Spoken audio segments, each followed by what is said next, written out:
Welcome guys. In this video we will learn how to initialize and dereference pointers in C++. Suppose we have created a variable num and initialize value 77. It will allocate 4 bytes on the stack and initialize it with value 11. Now we can apply the ampersand operator on this variable. It will give us the address of this memory location. Suppose the address is 2000. So when we apply ampersand on this variable name num, it will give us 2000.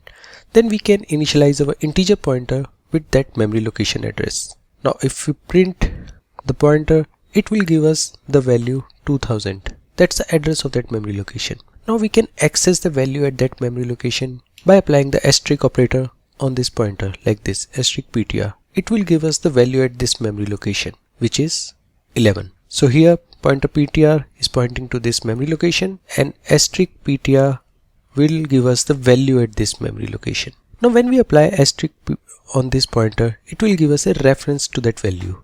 We can also change the value at this memory location by assigning a new value to it, say 30, like this.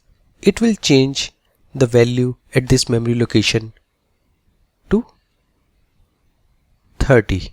When we apply the asterisk operator on a pointer, it's called dereferencing the pointer. So basic difference between ampersand and the dereference operator is that the ampersand operator gives us the address of the variable. We can initialize a pointer with that address, whereas an asterisk operator dereferences a pointer and gives us the value at the memory location pointed by this pointer. Pointer helps a developer in managing and manipulating data in C++.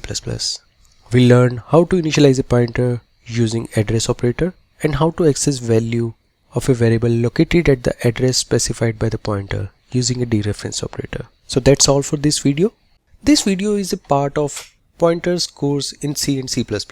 For more videos related to this course, you can check out our playlist on YouTube, or you can go to our website thispointer.com for the complete course. Thanks for watching. Don't forget to like the video and subscribe to our channel.